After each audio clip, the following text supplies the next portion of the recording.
Welcome to the GS competition institute.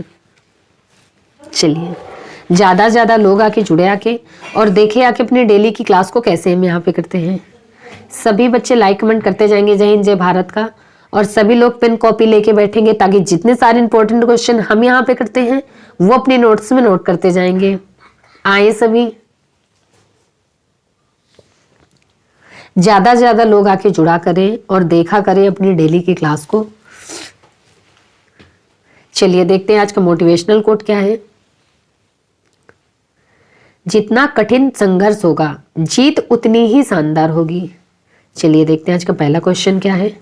हाल ही में राष्ट्रीय ऊर्जा संरक्षण दिवस कब मनाया गया है? तो ये भी राष्ट्रीय ऊर्जा संरक्षण दिवस ये 14 दिसंबर को मनाया गया है। ऊर्जा संरक्षण के बारे में जागरूकता बढ़ाने के लिए हर साल 14 दिसंबर को ये राष्ट्रीय ऊर्जा संरक्षण दिवस मनाया जाता है। अच्छा, इसकी शुरुआत कब हुई थी ऊर्जा संरक्षण, राष्ट्रीय ऊर्जा संरक्षण की?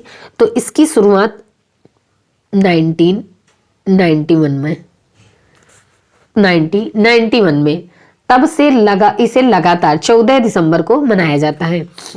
अच्छा, अब ये इंपॉर्टेंट डे वाले क्वेश्चन है। तो अभी 1 दिसंबर को विश्व एड्स दिवस मनाया गया है और बीएसएफ का 58वां स्थापना दिवस मनाया गया है। इस बार बीएसएफ ने अपना 58वां स्थापना दिवस मनाया है। 2 दिसंबर को राष्ट्रीय प्रदूषण नियंत्रण दिवस मनाया गया है और विश्व कंप्यूटर साक्षरता दिवस मनाया गया है। गुलामी के उन्मूलन के लिए अंतरराष्ट्रीय दिवस मनाया गया है। 3 दिसंबर को विकलांग व्यक्तियों का अंतरराष्ट्रीय दिवस मनाया गया है। 4 दिसंबर को भारतीय नौसेना दिवस मनाया गया है और अंतरराष्ट्रीय बैंक दिवस मनाया गया है। 5 दिसंबर को विश्व मृदा दिवस मनाया गया है। 6 दिसंबर को डॉक्टर भीमराव अंबेडकर की 66वीं पुण्यतिथि मनाई गई है। 7 दिसंबर को सशस्त्र सेना झंडा दिवस मनाया गया है और 8 दिसंबर को सार्क चार्टर दिवस मनाया गया है। 9 दिसंबर को अंतरराष्ट्रीय भ्रष्टाचार विरोधी दिवस मनाया गया है और नरसंहार की रोकथाम और पीड़ितों के मरणोत्सव का अंतरराष्ट्रीय दिवस मनाया गया है। 10 दिसंबर को अंतरराष्ट्रीय मानवाधिकार दिवस मनाया गया है। 11 दिसंबर को राष्ट्रीय पर्वत दिवस मनाया गया है और यूनिसेफ दिवस मनाया गया है। 12 दिसंबर को राष्ट्रीय सार्वभौमिक स्वास्थ्य कवरेज दिवस मनाया गया है। तो ये अब तक के इंपॉर्टेंट डे हैं, तो ये आपको याद रखने होंगे। तो इस क्वेश्चन का राइट आंसर हो जाएगा बी। अगला क्वेश्चन, हाल ही में राष्ट्रीय निशानेबाजी चैंपियनशिप में मनु भाकर ने कौन सा पदक जीता है?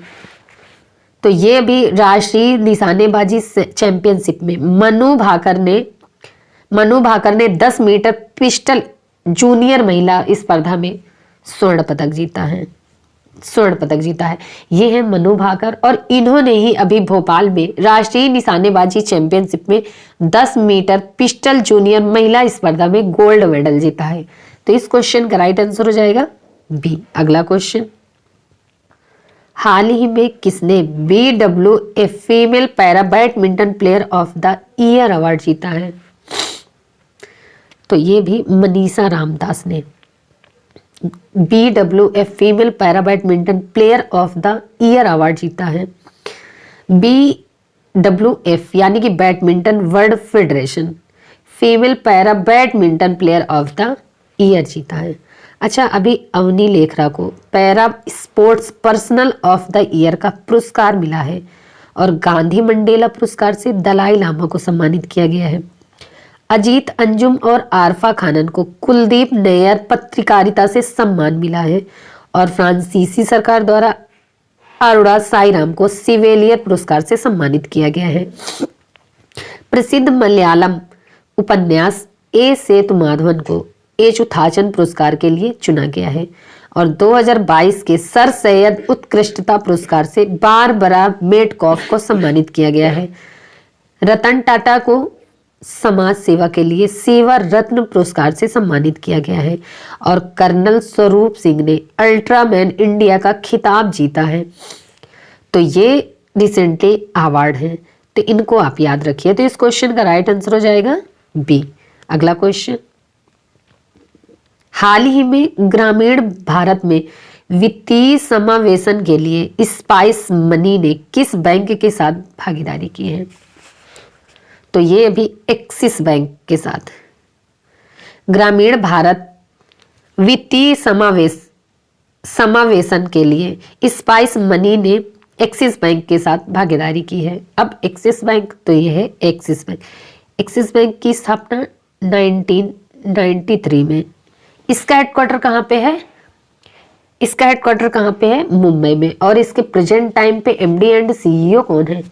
अमिताभ चौधरी। कौन है? अमिताभ चौधरी। तो इस क्वेश्चन का राइट आंसर हो जाएगा बी। अगला क्वेश्चन, हाल ही में सुलोचना चौहान का निधन हुआ है, वे कौन थी?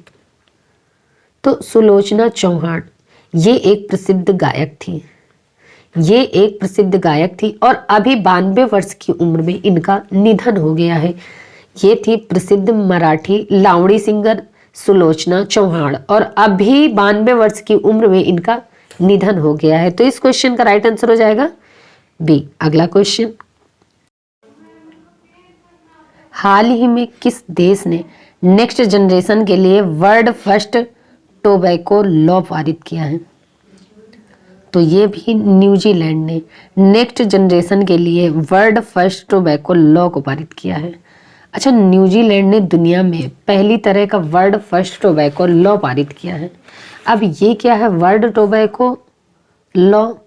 तो मैं आपको समझाती हूँ कि एक्चुअल में ये जो न्यूजीलैंड है इसका टारगेट है 2025 तक टोबैको फ्री बनेगा, यानी कि पूरा कंट्री 2025 तक टोबैको लॉ को फ्री बनाना है। इसी के लिए न्यूजीलैंड ने ये वर्ल्ड फर्स्ट टोबैको लॉ को पारित किया है। इसमें क्या है कि जो अगली जनरेशन है उसको अभी से टोबैको फ्री बनाना है। इसके लिए क्या किया गया है कि ऐसे लोग जो 1 जनवरी 2009 के बाद पैदा हुए हैं, यानी ऐसे बच्चे जो 1 जनवरी 2009 के बाद पैदा हुए हैं, उनको स्ट्रिक्टली तंबाकू यानी कि टोबैको लॉ नहीं बेचना है। ये लॉ है वर्ल्ड फर्स्ट टोबैको लॉ। इसमें से जो बच्चे 1 जनवरी 2009 के बाद पैदा हुए हैं उनको कोई भी शॉप, कोई भी रिटेलर उनको ये सेल नहीं कर सकता। ये लॉ है और ये पहली बार दुनिया में किसी देश ने बनाया है और ये न्यूजीलैंड ने बनाया है। तो इस क्वेश्चन का राइट आंसर हो जाएगा ए। अब न्यूजीलैंड ने बनाया है तो ये है न्यूजीलैंड। न्यूजीलैंड की कैपिटल है वालिंगटन। न्यूजीलैंड की करेंसी है न्यूजीलैंड डॉलर। न्यूजीलैंड के प्रेजेंट टाइम पे प्राइम मिनिस्टर कौन है? Jacinda Ardern. कौन है? Jacinda Ardern. तो इतनी जानकारी आपको इस क्वेश्चन से मिलती है। अगला क्वेश्चन, हाल ही में भारतीय सेना के एरावत डिवीजन ने पूर्व संचार बोध का आयोजन कहाँ किया है? तो ये भी भारतीय सेना के एरावत डिवीजन ने पूर्व संचार बोध का आयोजन पंजाब में किया है। पंजाब के व्यापक बाधा ग्रस्त भूभाग में पूर्व संचार बोध का आयोजन किया गया है। अब पंजाब, तो ये है पंजाब। पंजाब की कैपिटल है चंडीगढ़। पंजाब के चीफ मिनिस्टर है भगवंत मान और पंजाब की गवर्नर कौन है? बनवारी लाल पुरोहित। कौन है? बनवारी लाल पुरोहित। अच्छा, अभी राखी गुप्ता भंडारी ने पंजाब के राज्यपाल के प्रधान सचिव का पद संभाला है और पंजाब सरकार ने गानों में हथियारों के प्रदर्शन पर पूर्ण प्रतिबंध लगा दिया है। पंजाब सरकार ने अपने कर्मचारियों के लिए पुरानी पेंशन योजना की वापसी की है और एशिया के सबसे बड़े कन्फिस्ड बायोगैस प्लांट का उद्घाटन पंजाब में हुआ है। तो इतनी जानकारी आपको इस क्वेश्चन से मिलती है। तो इस क्वेश्चन का राइट आंसर हो जाएगा सी। अगला क्वेश्चन,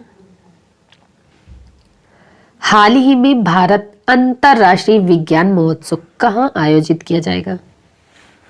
तो ये भी भारत अंतरराष्ट्रीय विज्ञान महोत्सव यानी कि इंडिया इंटरनेशनल साइंस फेस्टिवल, ये IISF अभी भोपाल में आयोजित किया जाएगा और ये इंडिया इंटरनेशनल साइंस फेस्टिवल का 8वां संस्करण है। ये जनवरी 2023 में भोपाल में आयोजित किया गया है। तो इस क्वेश्चन का राइट आंसर हो जाएगा सी। अगला क्वेश्चन, हाल ही में किसने अपने सभी भविष्य के उपग्रहों में L1 की शुरुआत करने की घोषणा की है? तो ये भी इसरो ने भविष्य के उपग्रहों में L1 की शुरुआत करने की घोषणा की है। अब इसरो तो यानी कि इंडियन स्पेस रिसर्च ऑर्गेनाइजेशन, इसकी स्थापना कब हुई है? तो इसकी स्थापना 1996 में। इसका हेडक्वार्टर कहाँ पे है? बेंगलुरु में। और इसरो के प्रेजेंट टाइम पे चेयरमैन कौन है? एस सोमनाथ। कौन है? एस सोमनाथ। अच्छा, ये क्या होता है L1? तो L1 आवृत्ति जीपीएस में सबसे ज्यादा उपयोग की जाने वाली आवृत्तियों में से एक है। तो इस क्वेश्चन का राइट आंसर हो जाएगा ए। अगला क्वेश्चन, हाल ही में ILO की 17वीं एशिया पैसिफिक क्षेत्रीय बैठक कहाँ आयोजित की गई है? तो ये भी ILO यानी कि इंटरनेशनल लेबर ऑर्गेनाइजेशन, ये सिंगापुर में आयोजित की गई है। अब सिंगापुर में आयोजित की गई है तो ये है सिंगापुर। सिंगापुर की कैपिटल है सिंगापुर सिटी और सिंगापुर के करेंसी क्या है? Singaporean dollar. सिंगापुर के प्रेजेंट टाइम पे प्रेसिडेंट कौन है? हालिमा याकूब। कौन है? हालिमा याकूब। अच्छा, ILO यानी कि इंटरनेशनल लेबर ऑर्गेनाइजेशन, इसकी स्थापना कब हुई? तो इसकी स्थापना 1919 में। इसका हेडक्वार्टर कहाँ पे है? जिनेवा में। और इसके प्रेजेंट टाइम पे डायरेक्टर जनरल कौन है? गिलबर्ट होंगो। कौन है? गिलबर्ट होंगो। तो इस क्वेश्चन का राइट आंसर हो जाएगा ए। अगला क्वेश्चन, हाल ही में आई किसकी रिपोर्ट के अनुसार महिलाएं भारत में सार्वजनिक परिवहन की प्राथमिक उपयोग करता है? तो ये भी वर्ल्ड बैंक ने एक रिपोर्ट जारी की है। इस रिपोर्ट के अकॉर्डिंग महिलाएं इंडिया में पब्लिक ट्रांसपोर्ट की प्राथमिक उपयोग करता है, यानी कि PU प्राइमरी यूजर हैं। अब वर्ल्ड बैंक, तो इसकी स्थापना कब हुई? वर्ल्ड बैंक की स्थापना 1944 में। इसका हेडक्वार्टर कहाँ पे है? Washington DC। और इसके प्रेजेंट टाइम पे प्रेसिडेंट कौन है? David Malpass. कौन है? David Malpass. तो इस क्वेश्चन का राइट आंसर हो जाएगा C। अगला क्वेश्चन, हाल ही में कितनी हिमालयी औषधि को IUCN रेड लिस्ट में शामिल किया गया है? तो ये भी तीन हिमालयी औषधि को IUCN रेड लिस्ट में शामिल किया गया है। अब हिमालयी औषधि IUCN, तो ऐसी चीजें जो लुप्त होती हैं, ऐसी प्रजातियां, स्पेशली औषधियां, जड़ी बूटी, पेड़ पौधे जो लुप्त होने की कगार में हैं, उनको IUCN रेड लिस्ट में शामिल किया गया है। अब ये जो IUCN है, इसकी फुल फॉर्म क्या है? तो इसकी फुल फॉर्म है international union for conservation of nature. तो इस क्वेश्चन का राइट आंसर हो जाएगा B। अगला क्वेश्चन, हाल ही में भारत की G20 अध्यक्षता में पहली बैठक कहाँ शुरू हुई है? तो ये अभी भारत की G20 अध्यक्षता की पहली बैठक बेंगलुरु में शुरू हुई है। तो इस क्वेश्चन का राइट आंसर हो जाएगा B। अगला क्वेश्चन, हाल ही में संस्कृति मंत्रालय ने देश भर में कितने क्षेत्रीय संस्कृति केंद्र स्थापित किए हैं? तो ये भी 7। संस्कृति मंत्रालय ने देश भर में क्षेत्रीय संस्कृति केंद्र स्थापित किए हैं 7। अब ये कौन से हैं? तो पटियाला, नागपुर, उदयपुर, प्रयागराज, कोलकाता, दीमापुर और तंजापुर, ये 7 सांस्कृतिक केंद्र स्थापित किए हैं। इन केंद्रों का उद्देश्य देश भर में कला, संस्कृति और शिल्प को संरक्षण और विकसित करना है। तो इस क्वेश्चन का राइट आंसर हो जाएगा ए। अगला क्वेश्चन, हाल ही में भारत की सबसे बड़ी समकालीन कला प्रदर्शनी कहाँ आयोजित की जा रही है? तो ये भी भारत की सबसे बड़ी समकालीन कला प्रदर्शनी ये कोच्चि में, कोच्चि में, यहाँ पे कोच्चि कर लीजिए, यहाँ पे कोच्चि कर लीजिए, कोच्चि में, कोच्चि में आयोजित की गई है। अब केरल, तो केरल के चीफ मिनिस्टर पिनरई विजयन ने कोच्चि के परेड ग्राउंड में इसका उद्घाटन किया है। तो इस क्वेश्चन का राइट आंसर हो जाएगा सी। अगला को चलिए बच्चा, फिर आज की क्लास हम यहीं तक रखते हैं, मिलते हैं अगली क्लास में। तब तक के लिए आप सब केयरफुल रहिए। जय हिंद।